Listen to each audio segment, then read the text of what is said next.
Hello, Ron Briggs, Blackmore Vale Honey, and welcome back to the channel to what is the September edition of my 1 year in beekeeping.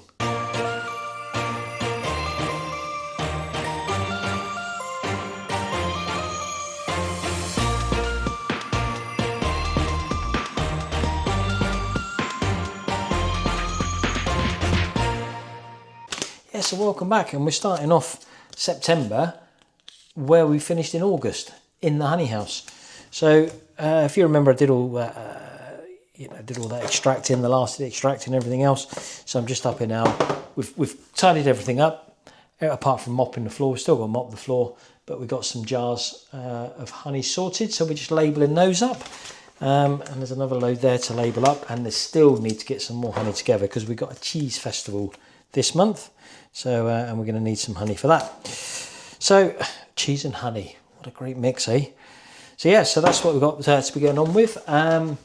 We've got to get ourselves up to the new apiary because that's not been done for a couple of weeks, and we need to see how that rescue's getting on. We've got Apimondia this month out in Copenhagen, the International Beekeeping Conference. So that's the first time I've ever been to. It's the first time I've ever been to the international conference, and it's also the first time I've been to Copenhagen. So looking forward to that. There's quite a few of us from the association going, so that's something to look forward to. So other things that have been going on, I've got some new labels coming, which is awesome. The design is pretty much the same. It hasn't changed much.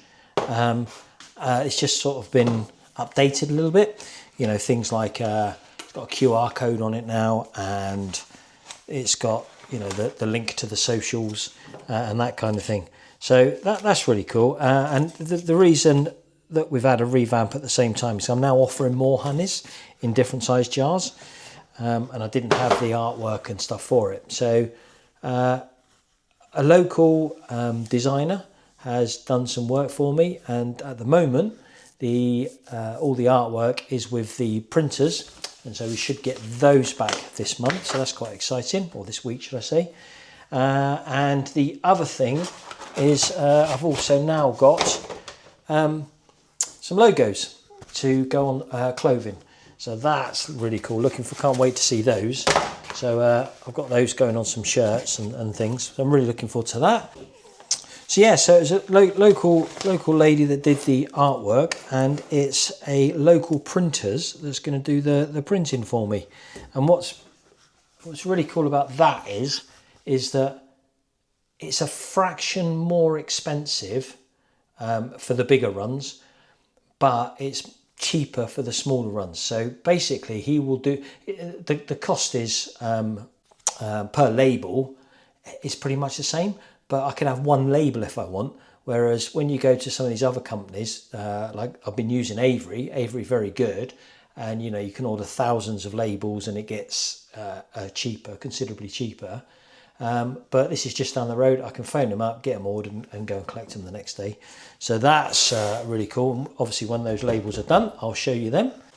So in terms of the bees, they are pretty much finished now. The season has pretty much done. So I've got one or two little things to do, but in the main, I've still got the one down at the pumpkins. We've still got that to do, but in the main, we are finished. So we are finished, and all those that needed to have varroa treatments have had the varroa treatments. The feeders are on pretty much every colony at the moment. Got no intention of feeding yet. They've all got plenty of stores on them at the moment. And I ain't even knocked up any syrup yet, but I will be. I'll knock up some syrup over the next sort of week or so, and we'll put it in the back of the van ready for when we do our inspections. So the next time I inspect, I'll get a start weight for the winter, and then we'll see how that goes. So as I said, all those that need treating have been treated. So yeah, so the Apivar strips are on, but what's also really important is you must take them off. You follow the guidelines on the packet, but you've got to take them off, so don't leave them on all winter. So even if the weather's a bit iffy, pick your moment and get in there quick. Take someone with you, hold an umbrella if it's, you know, terrible weather. But yeah, get those strips out. And don't forget as well, it's 10 weeks they've got to be in for. So because they've only just gone in now, beginning of September or somewhere in August, you know, 10 weeks takes us up into November. But it is 10 weeks. You've got to leave them in for that period of time, that 10-week period.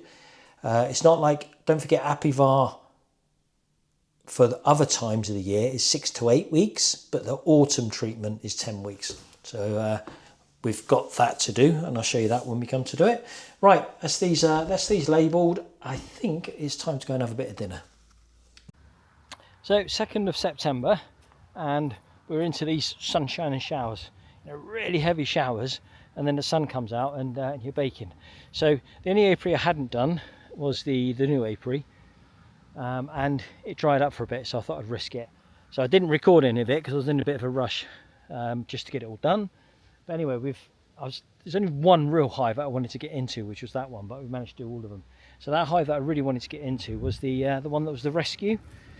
So a little update on that. It's this one here just behind me, the blue one. It is absolutely riddled with varroa.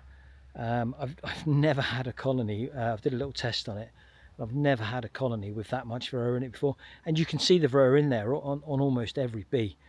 So didn't see a queen, didn't see eggs. Numbers are dwindling fast.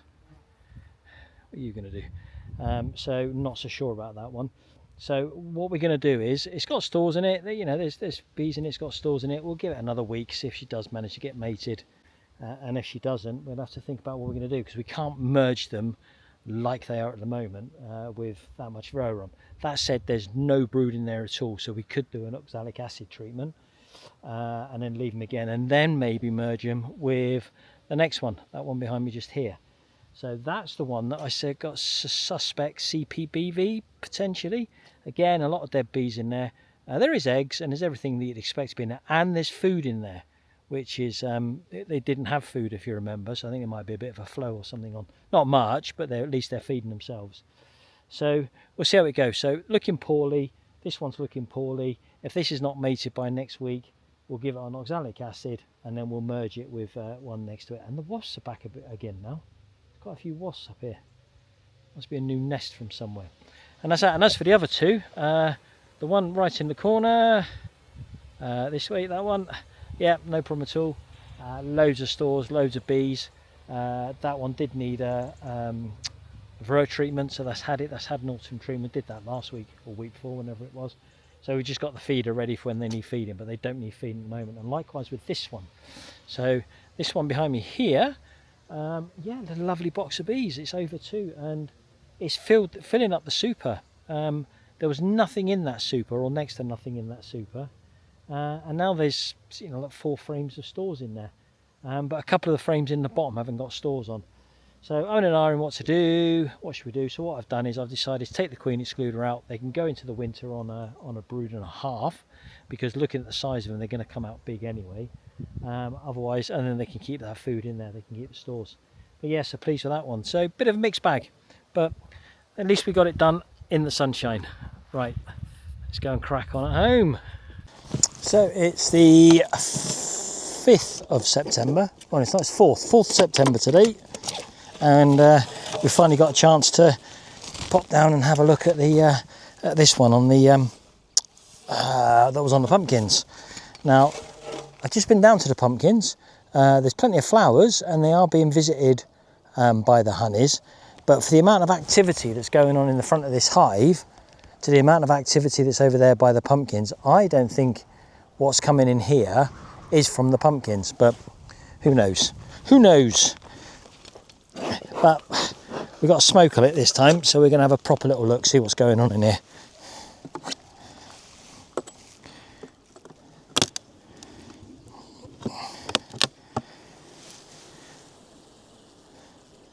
They're on the top. The bees are right up on the top of this. See what the weight of this box is. It's got some in it. Not much, but they are putting it on. They're probably chimneying up, aren't they? Oh yeah, there's definitely some weight in there. They've obviously, we put those 2 supers back on for them to clean them out, and they've obviously chimneyed a bit because there isn't a lot going on in these back frames. The next, the super that's on is now full at the front, half full, with a little bit at the top. So I think what we do now, because I don't think this season's going to go much longer, is we'll jiggle those frames up a bit and we'll take the empty super away today.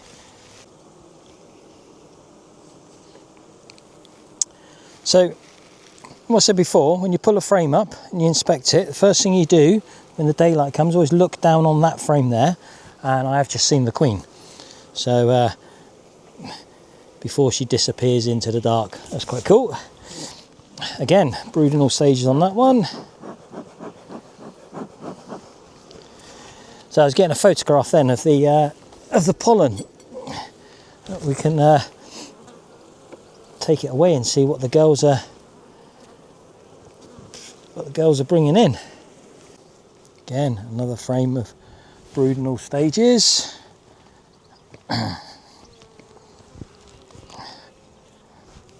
You see Queenie.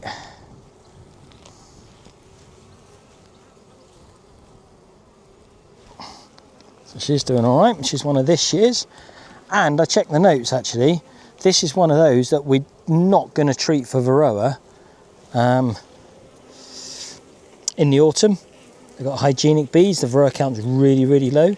So we will give them an oxalic acid in between Christmas and New Year. But these are not being treated. So that's actually working quite well, and something to think about if we do, you know, if the pumpkins do better next year and we decide to put bees on the pumpkins. Obviously we need it to run later into the season because we're now into September before we pull the supers. So obviously then once we get into September, that's getting really late for putting your autumn treatments on, because if the weather's going to turn, you know, you're into, well, if we was putting Apivar on, that would be we'd be well into November, wouldn't we? And that's it, that's pollen. So that's the last frame. So what did we have? We had 1, 2, 3, 4, 5, 6 frames of brood and plenty of pollen and stores. So that's good.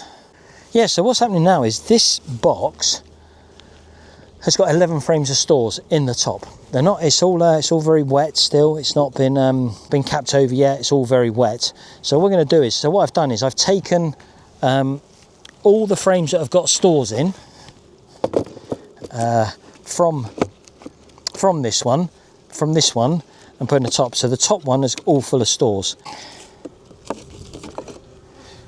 And then what we've got in this top one is there's 3, they're not full, there isn't much in them, but there is still quite a bit in them. So what I've done, I've put that over the top of the crown board in the hope that the girls will take that and put it back down in here.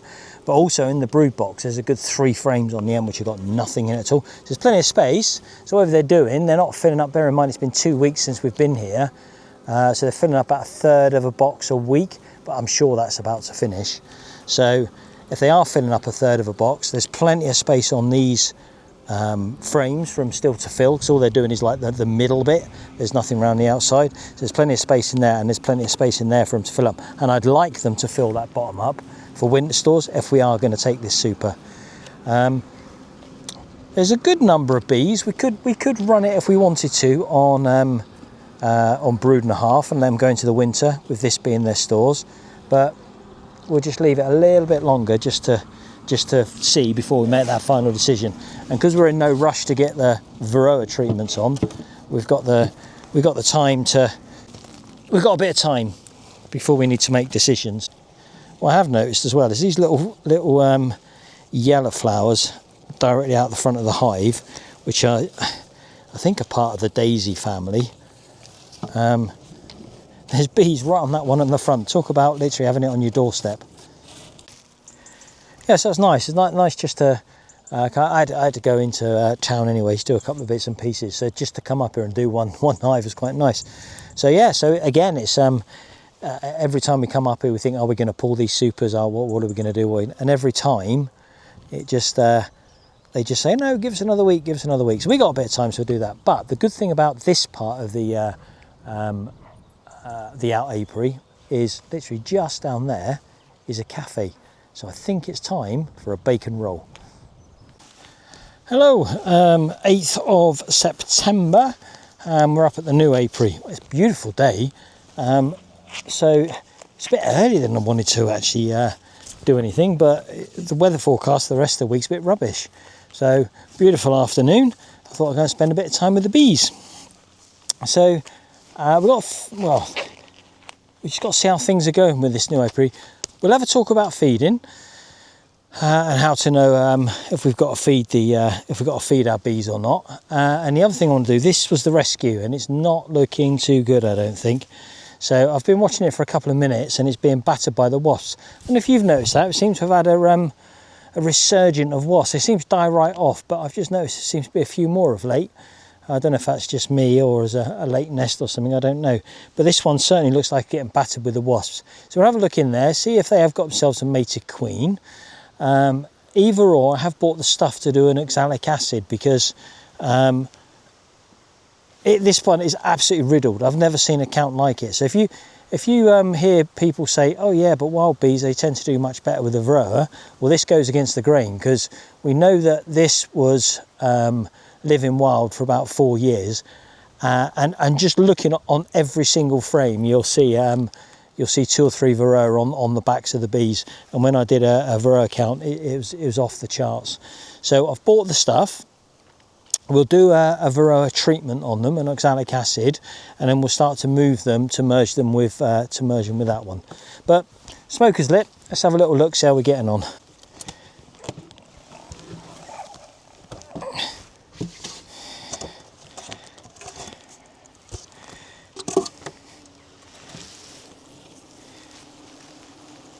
Wow, look at the wasps in there. Yeah, this colony was done for. Yeah, what a shame, what a shame. Oh well, it happens. And unfortunately that's kind of what it's like with the rescues. They don't tend to, I mean, we tend to do all right. We tend to get most of them through, but this one was kind of a bit late in the season, and we didn't get the queen, unfortunately. That might have helped. But yeah, it is what it is. So we'll block that one up and get that one removed. That can go back to the clean-up pile. Okay, so this one has not had its treatments on yet, because this was the one that was looking a bit poorly.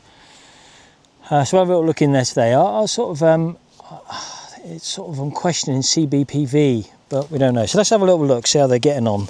And I think we will get some varroa treatment in there today.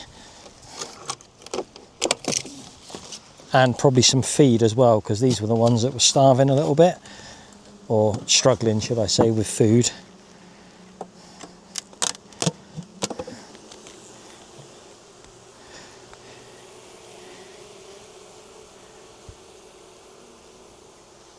How on earth have you all got in there? Yeah, so like I said, this one we were questioning CBPV on this one, because there was lots of dead bees, the way they were twitching, coloured ones. It seems to be too bad on the tops of the frames now. There doesn't seem to be any shaking going on. Let's get in and have a little look. Temperature's warm enough, it's 23 degrees. There's a couple of dead bees on the bottom, but not like there has been. And there's also no stores in here whatsoever still. Oh, I'll take that back. This one is, yeah, this one's got stores in it. Bees are nice and gentle in the way they're moving. Oh yeah, they've picked up some stores for this one. That's nice. Brood, eggs, brood in all stages. That's nice. A little bit of stores in there as well. I'm not seeing any of those just dark hairless bees either. So I wonder if they are over the worst of it. Brood in all stages. And what's nice about this one is there's stores around the outside of it, which is where they should be storing it. So that's quite cool.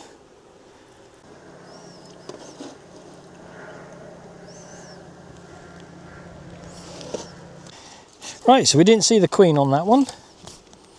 Not that we needed to. There's eggs in there, they all seem to be in the right place.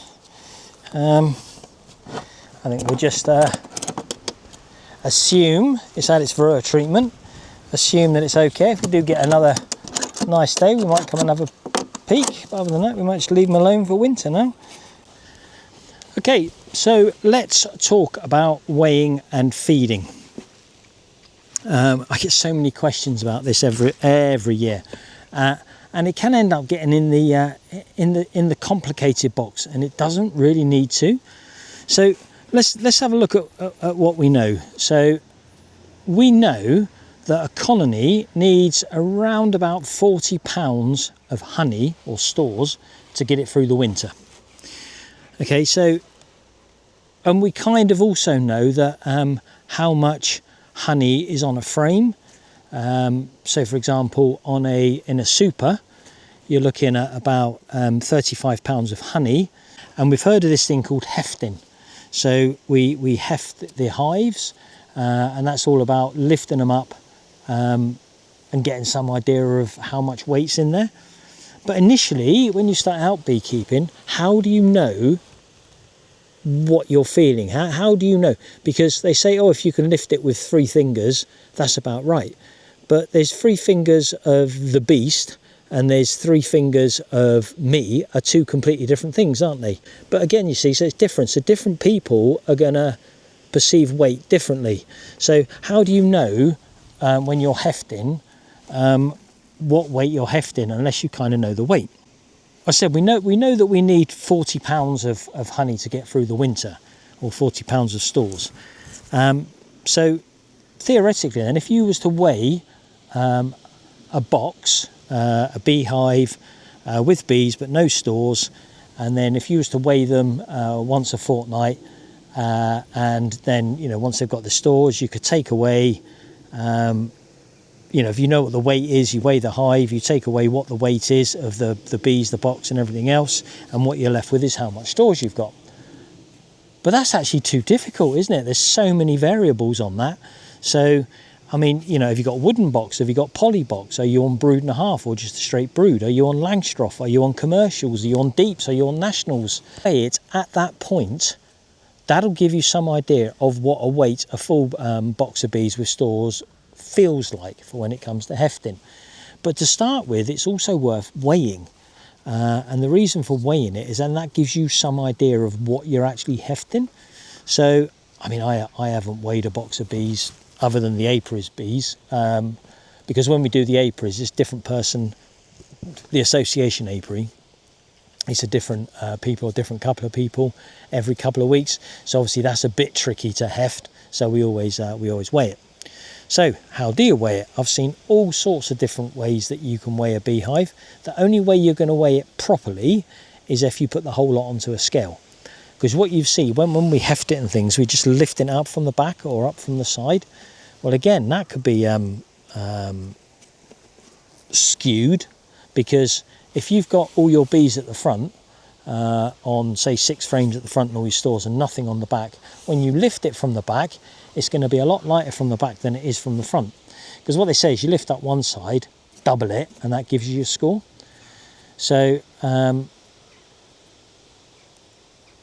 you can play that a little bit. So for example, it depends which way you go, but you can go from the side. So what they say is if you lift up one side and weigh it, you lift up the other side of you, weigh it, you add the 2 numbers together and divide by 2.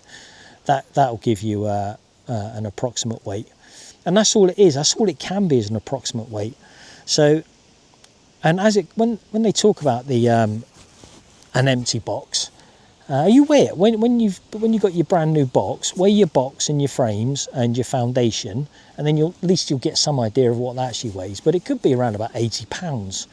From the side. So what they say is if you lift up one side and weigh it, you lift up the other side of you, weigh it, you add the 2 numbers together and divide by 2.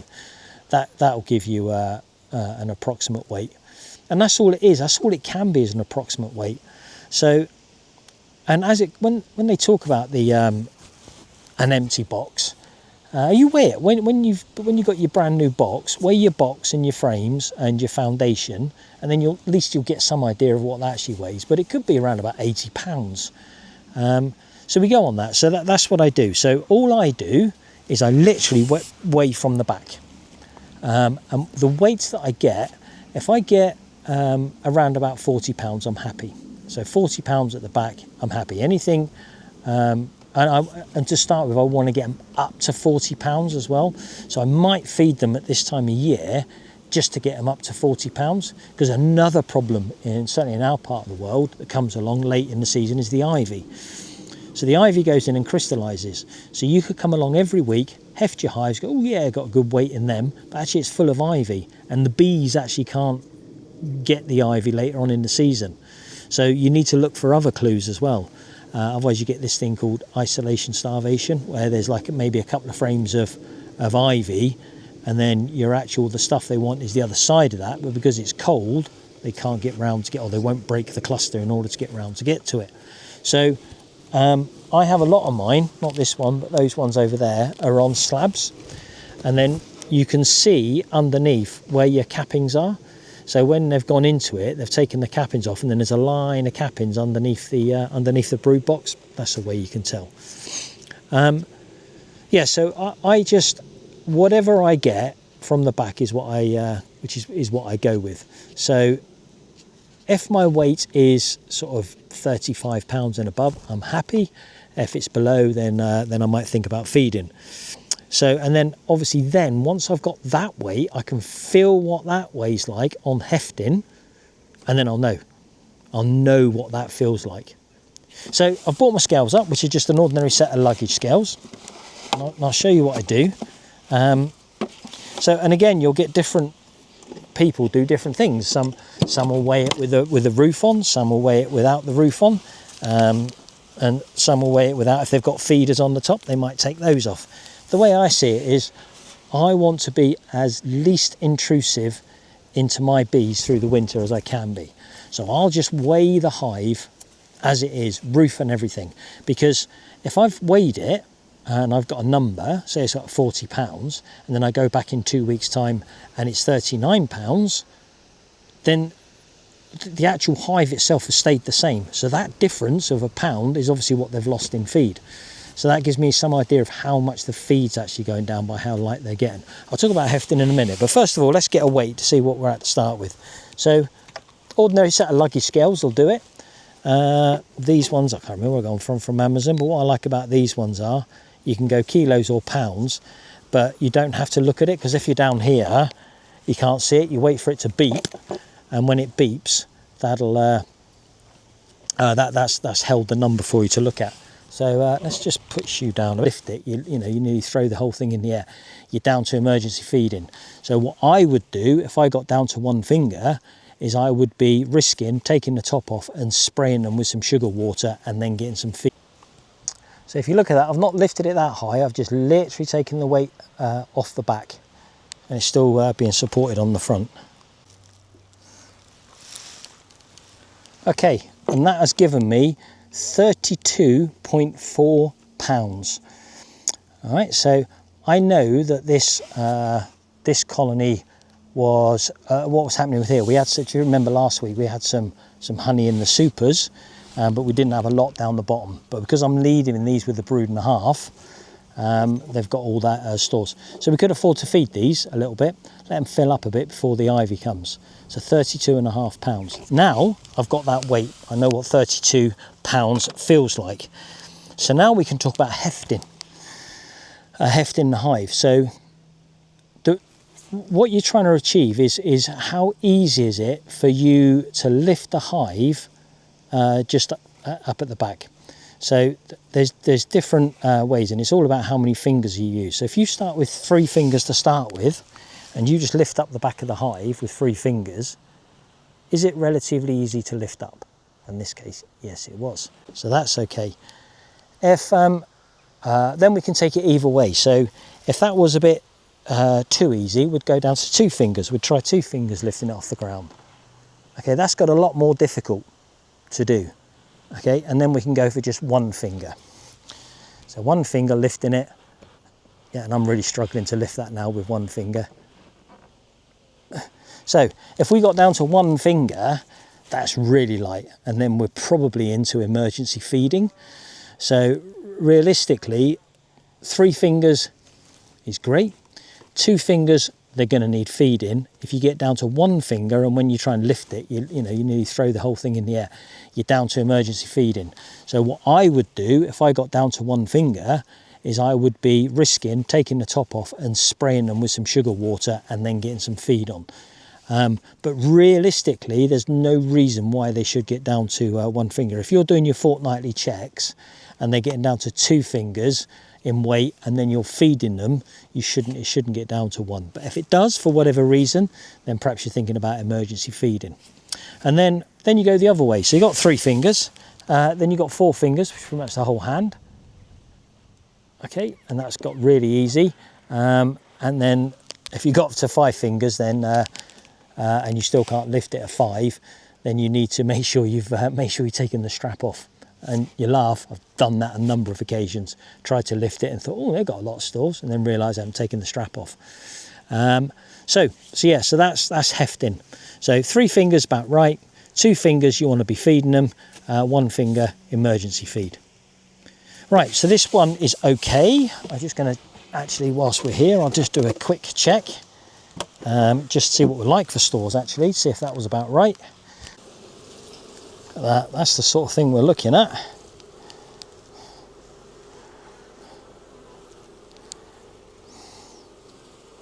Oh, look at that. Okay, that's where you got to be careful.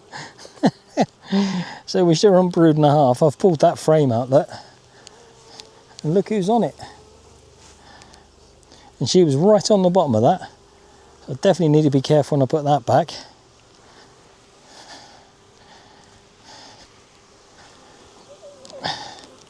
And what we'll do is we'll take one out so we don't roll her in.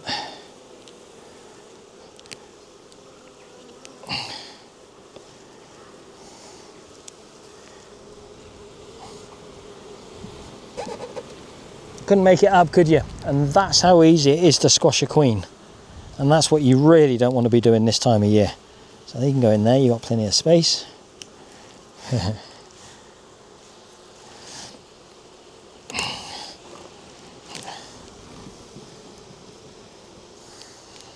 Good. Yeah, nice box of bees.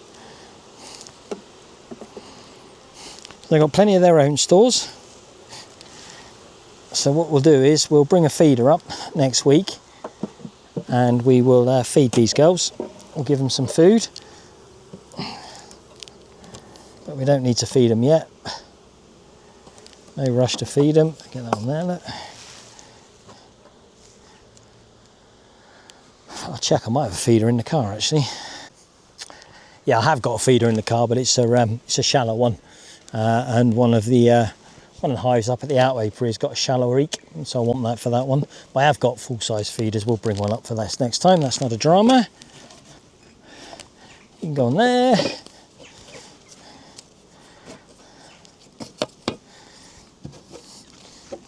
Job's a good one. Right, so let's go and see the difference now. That was 32. Let's go and have a look at that other one, which is just on a single brood box, but we know of last week it had plenty of stores on it. We'll see what that one weighs. I hope I've answered that all right for you. Obviously any questions, and yeah, just put them in the comments, and I will attempt to answer them. And if I don't know the answer, and the association's got a number of master beekeepers, I'll find out the answer for you. So yeah, just ask the question.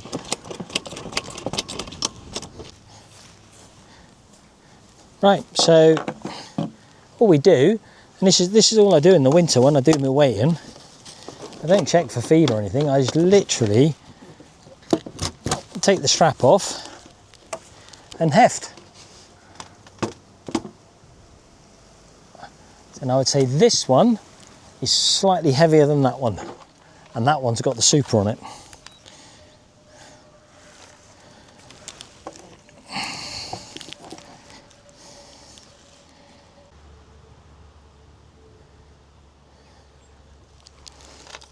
Oh, 32.8, so it's slightly heavier than that one. So this one's probably got plenty of stores on it and doesn't need feeding yet. we haven't put anything in the feeder yet.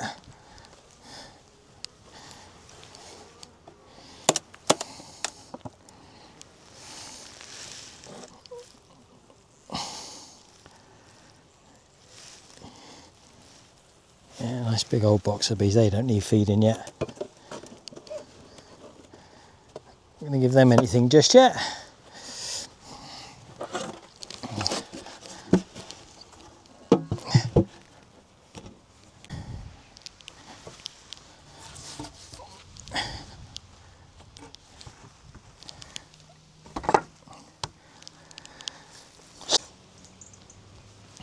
So the other thing I wanted to say before I finish at this apiary is that, I don't know if you've noticed, but I have never ever once in all my videos that I've done asked for a like and subscribe, because the reason I do it is to you know, to help people out if they get something from it, and the students from the association, they know about it and they get to watch it, and if they can take something away from it, then brilliant.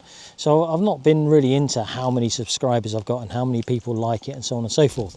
But a mate of mine who's he is into all this sort of stuff and fully understands it, says that I should be asking for a like and subscribe, because it's all about the algorithms, and I don't understand any of that. All I do is I make a video and I put it out there. But apparently, if you do like and subscribe, then more people get to see it, so that spreads the audience, and then more people might get something from this.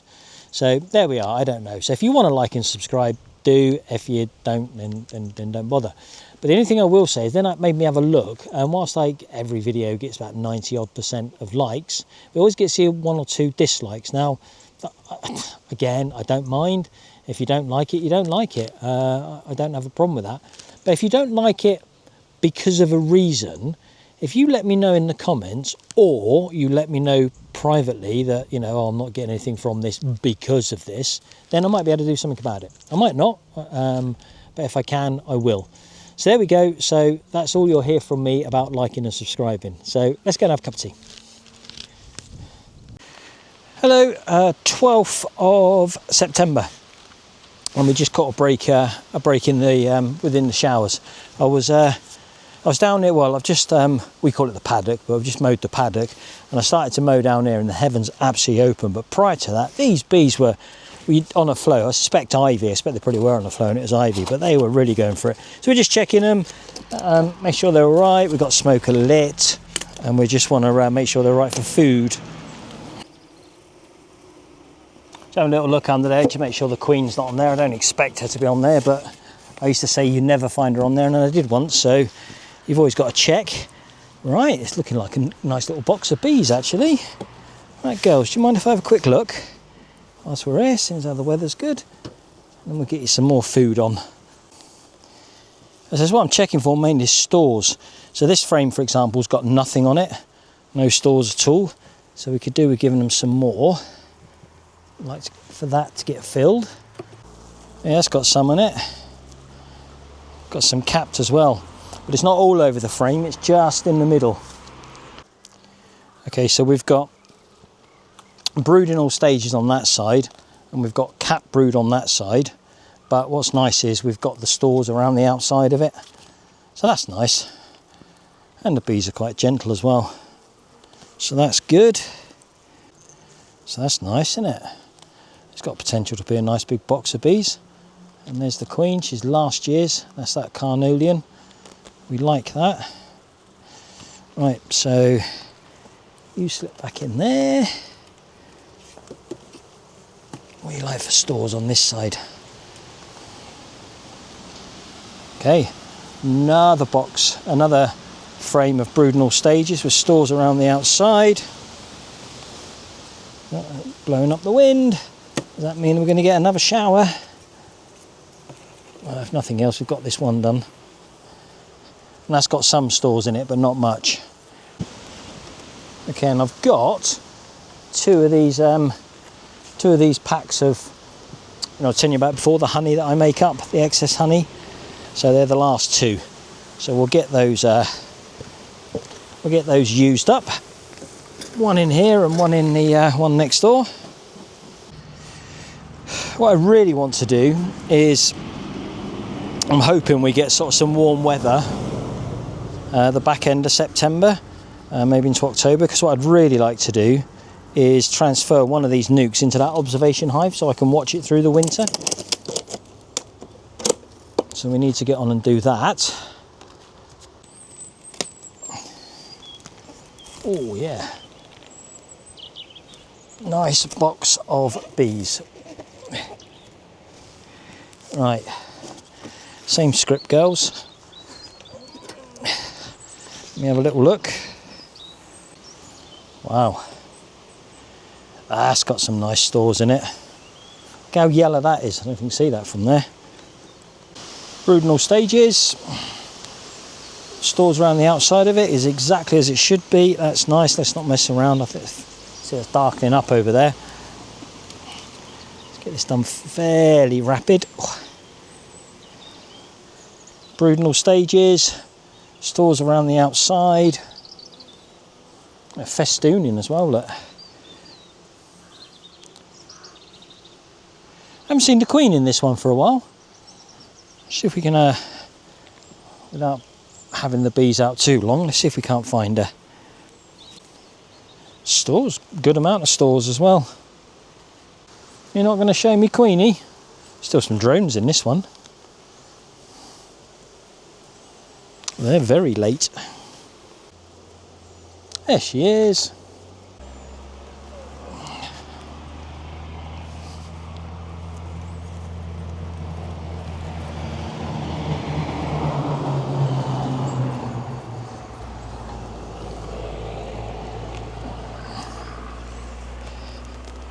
Oh, right on the top. Come and say hello.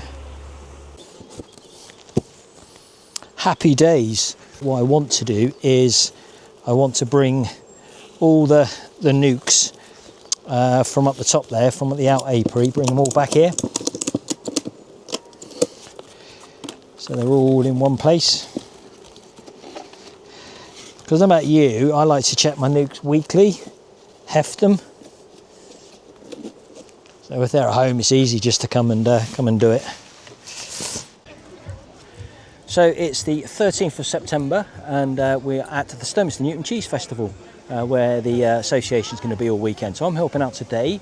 The weather this morning looks like it might hold, but I think tomorrow, whoever's on tomorrow, is going to get wet, because it's going to be a wet day tomorrow. So yeah, so Cheese Festival, what's it all about? It's literally that. It started off as a festival of cheese in Sturmiston Newton, and it's kind of just got bigger and bigger, and they have live music, and they have lots of foodie things going on. A lot of people turn up. They go for all the stalls that have got the free food, the tasting and everything else, and they have some cider, do a bit of shopping and go home. So mainly around this side is all kind of what was the original cheese festival. So the live music's going on over there, and then you've got the cider, some food, and then into the main hall where all the cheese is, and it's competition as well, and then more food into this main sort of seating area where you taste it, all's that, and then around this side is where all the kind of shops are and the charities are and everything else, and where we're one of them.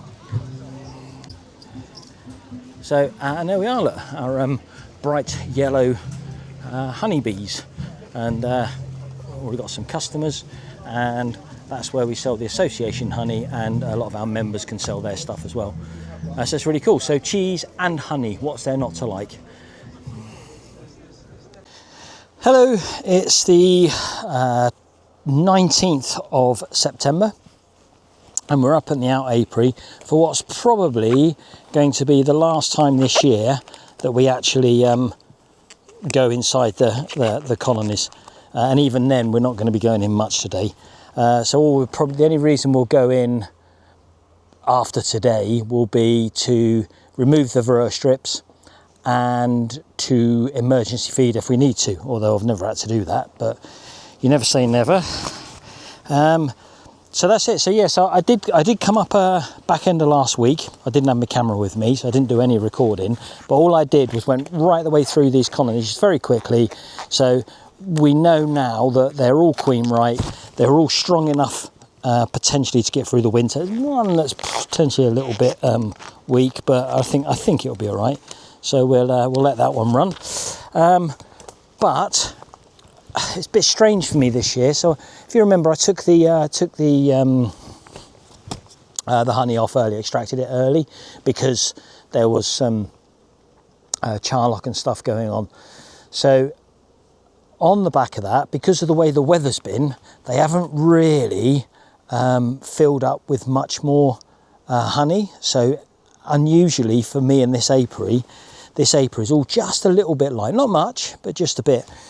Two of the pollies are absolutely rammed. They won't need any food, but the rest are all going to need some food. And the way I've done that is, as I've gone through, I'm looking, well, as we said before, it's about 40 pounds worth of honey. So to me, at this moment in time, because they're still pulling in the ivy, that equates to about 4 full frames, brood frames. Because if you've got 4 full frames, the ones that got the brood have also got stores around the outside, and the only 2 in this apiary that have achieved that are the 2 pollies. The rest are all just a little bit light, so we are going to feed them all. So the nukes we got to go into today, because we need to sort the feeders out, because the feeders were set up to take on that. Remember I gave them those little packs of honey, and so they're not set up for syrup, so we need to go through all these, clean them if we can, get the bungs in, get the bits and pieces back in, ready to take some syrup, which we will do, and then we'll go down the line and give them all some feed. So without further ado, let's get on with the nukes. Okay, you may or may not remember, we're talking about the big one. So a few weeks ago, when we said about, do you remember I distributed some of those full brood frames around, but I said this one didn't need any because it was full. Well, it is full now. The only thing with this particular model of nuke is it's got a deep roof. So what they've done here is, because the top of the feeder's off, because I put that pack of honey in there, they've come up through the feeder and they've started to put the comb into the roof, which is obviously not what we want. So this colony is really heavy, doesn't need feeding, but we've got the feeder on now. We'll take that out of there, and we might do something with it because it's got some stores in it. And then this one will be ready then for winter, but it doesn't need feeding at the moment. That's a shame. They've done a lot of work there, haven't they? Just goes to show they are still bringing it in. Okay, so I've got all these nukes sorted, and these two here, they'd built in comb up into the feeders and we're filling it with lots of nectar. These 2, both heavy. So, and you can see actually, can you see the pollen on the back of the girls? Well, that's ivy. So they are absolutely, they're on a flow with ivy. They're bringing it in. So they should have enough stores, which we've left them, plus they're bringing in the ivy. But so as far as these nukes are concerned, they're ready for feeding, but they don't need feeding because there isn't a huge amount of space left in there. As for all the rest of them, even though they're on a flow, I'm going to feed them, because if that's all ivy they're going to pack in, then if that goes solid, they're not going to be able to get to it. So I'd much rather there was a bit of what I feed them in there. So we'll give them all one feed and hopefully they'll pack that line. But just to show you what the ivy float or any float can look like. But we're into the second or the tail end of September now, and you look at these colonies. So I walk down the line.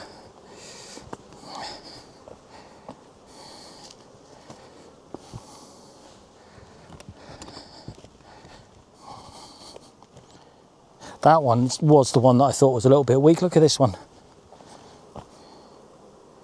fighting to get in.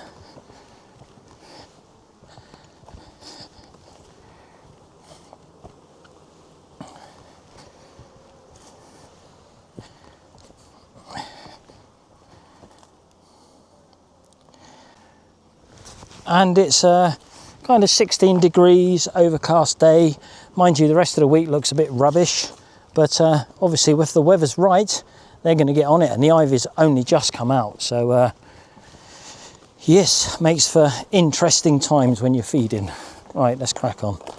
As I said, I went into these last week and checked them all, and some of them are just a bit under it, including this one, but when I've hefted it, it's quite heavy.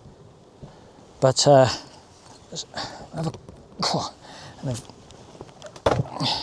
So what we're doing, we're just seeing if they need food. They're all set up for feed. They've all got feeders on. Let's just have a very quick look in here. It's amazing what they can do in a week, stores wise. This one will tell me. Yeah, okay. So with these girls, they are packing in the ivy, but like I said, we want to give them some food so they don't have all ivy. So we're just going to go down the line now and give them all a bit of a feed. So when you give them a feed, you've got to be careful in the aprons. You don't want to induce robbing.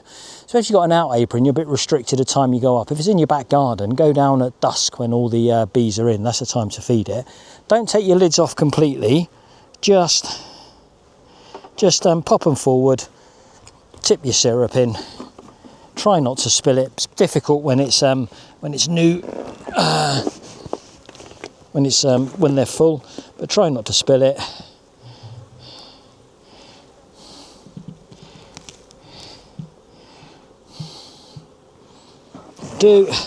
And get the lid on as quick as you can. Not the lid on there, the lid on this, so you don't get anyone drowning in it. And then get this lid on straight away as well. You don't need to worry about doing the straps up at the moment. Just get the lids back on the syrup. All right, and that's it. As simple as that. So this one, don't know if you've noticed, it's on I'd run out of stands, so it's on the stand where I keep the nukes. So I don't really want it on this stand. I actually want it on one of those stands down there. So what we'll do, we'll wait till the weather turns completely and all day they're not flying, etc., and we'll take this one to the new apiary. We'll leave it there for 3 weeks, and then on a similarly cold and wet day when they're not flying, we'll bring it back again and relocate it down there. Right, so as far as the nukes are concerned, as we said, these two are not going to be fed, and those two are, so we can strap these two up. But I'm not going to feed those nukes at the moment, because where we've messed around sorting out the feeders, there's quite a lot of bee activity, so I don't want to start the robbing. So we'll do these, we'll fill those up last thing. So these Payne's pollies,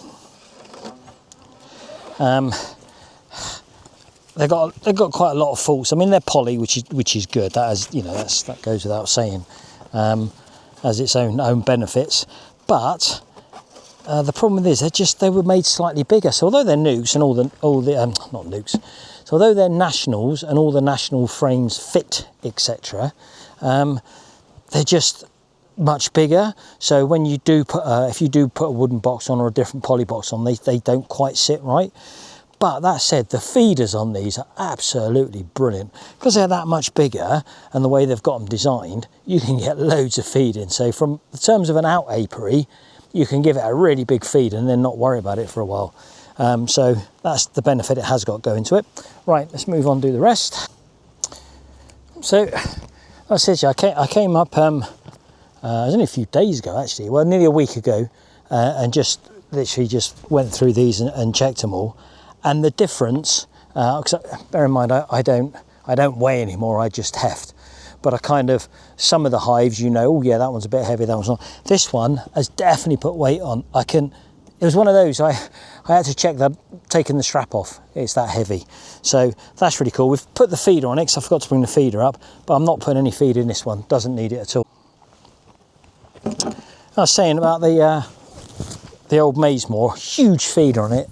Which is great, especially for an out apiary. And on the flip side, this Abella, whilst I do like the Abellas, the Abella hives are brilliant all year. The little, you can see it from there, the little blue ones, the feeders that fit inside the roof, brilliant, fine, and I like the design, the way you can just fill it up from the end and so on and so forth, like that, but just not quite enough, not quite big enough. Just a shame it wasn't a fraction bigger. But you can get those polyastra feeders if you want, if it's not quite big enough. But it just means, from my point of view, they go through this a bit quick. So if I have got some feeding to do, it just means that I have got to come back out to my out apiary just to check, because there's not quite enough feed in that one compared to some of the others.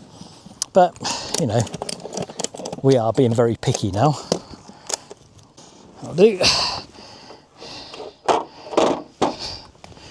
Gusty. Now the other thing I've noticed with this one is I've got no insulation in it.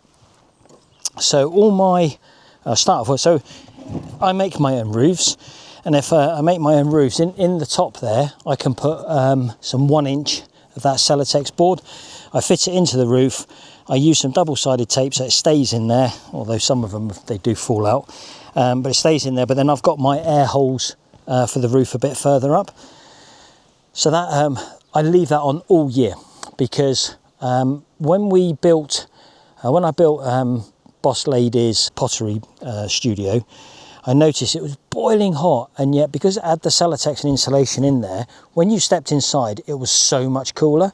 So that's what the insulation does, doesn't it? So it keeps heat in and it keeps it cooler in the summer. So my theory behind that is, obviously in the winter they need to generate generate their wing muscles, don't they? Vibrate their wing muscles for heat, which obviously uses energy, and then they eat more and they need more feed. And likewise in the summer, when they're trying to keep it cool, they set up their air conditioning system. Again, they're using lots of energy when they could be storing food. So for me, I always leave 1 inch of insulation in there all year round, and then my eaves are actually attached to my crown boards. So all my crown boards I make myself, with just one hole in the centre. And then I've attached the eak to it. That's why I make my own roofs, so they're deeper, so they do sit down over the top of the crown board, and I leave that on all year round. And then what I should do is, once I finish feeding, we'll remove the feeders, and then I've got 2 inch Celotex which sits then down inside the crown board there, inside the eak. But I can remove the centre square for later on in the year when it comes to some fondant feeding. But I'll show you that when I put the insulation back in. But then that way, through the coldest part of the winter, they've got 3 inches of insulation over in the roof. And I have seen, to be honest, well, I am on the south coast. I know you get weather in the north a bit more extreme, etc. Hang on, why is that not going on there? But I find that the polys, the insulation on those is brilliant. I have never put any extra insulation inside a poly, never needed. And as for the wooden boxes, I think that I do see some people, they put insulation in this part of the box through the winter, and that's fine. You know, I don't have a drama with that. It's probably a good idea, but I've never kind of needed it. I leave my floors open all year round because it's ventilation that's the problem more than cold, ventilation and damp. So I'll leave the bottom boards out, so I'll leave the Vero mesh screen open, so they get plenty of air in there. I don't insulate the sides. What I tend to do is what I did last week, when I jiggle my frames up for the winter, I make sure there's an extra frame on the front. So I normally just take one from the back and put it on the front, so it's just that extra frame, so it brings the brood in away from the front and the back. That's all I do. I don't bother with any of these wraps or any extra insulation other than what's in the roof. And I don't know, because obviously we don't live in the hive, do we? So we don't 100% know, but I've never had a problem with them coming out the winter. So yeah, so that's what I do. So that's it. That pretty much marks the end of the season. We won't be going into most of these girls again now, apart from taking the Vero strips out for those that have got Vero treatments in, which we'll do in November. But apart from that, we won't be going inside at all. We won't be breaching it, apart from the yellow and blue one, which we've got to put that polyastroph feeder on, so we will have to lift the roof of that one off. But other than that, unlike last year, these have all got actual ratchet straps on them, because I did have a stand blow over last year. So we're ready. We'll wait till it's really cold and we'll come up with the hedge trimmer and just trim the back a bit, and maybe have a little look underneath, pull the weeds up, etc.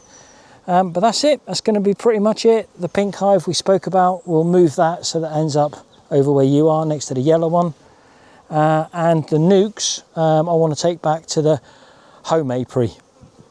Other than that, we're done.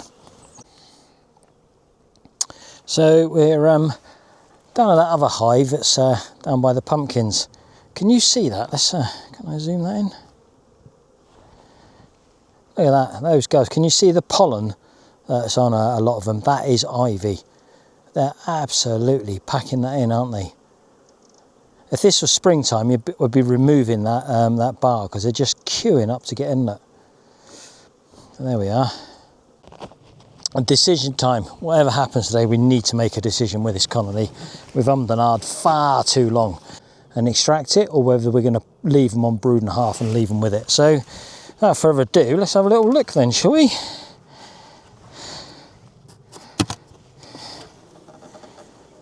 What are you doing up here? Ooh, a lot of bees.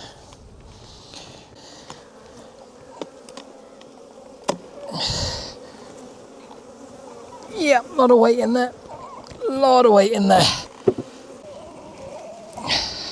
Okay, so we've made the decision with these girls now. They have absolutely stuffed that box full.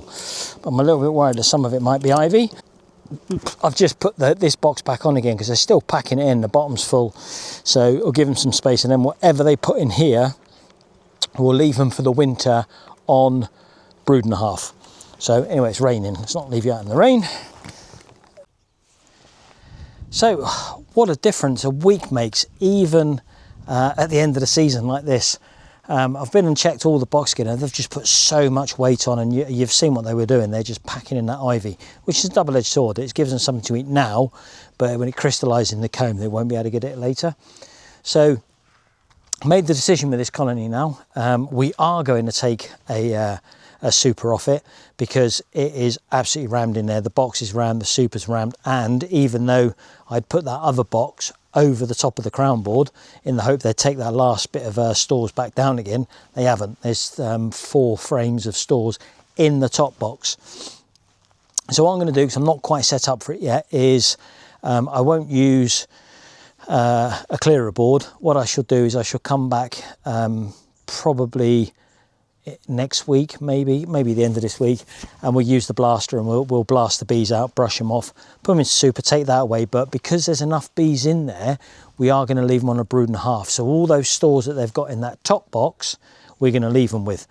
But what I've decided to do is the stores in that top box will probably be ivy. So I'll take a couple of frames of stores from the bottom box, which we know are not ivy, which we know will be good for them. I'll put them in the box and we'll leave it with them. We haven't got to worry about treating for varroa, so that'll be good then. So all we need is a dry day to sort that out, or maybe even just a dry hour to sort that out. So that's where we're at with that one. So what we do, we'll end September there. We're off to Happy Monday on Sunday, as I said, so I don't think we'll get any more filming done this month. So hopefully I can get that edited and get that out quite soon for you. So as always, I hope you're getting something from it. I hope you're enjoying it, and thanks for watching, and we'll see you in October.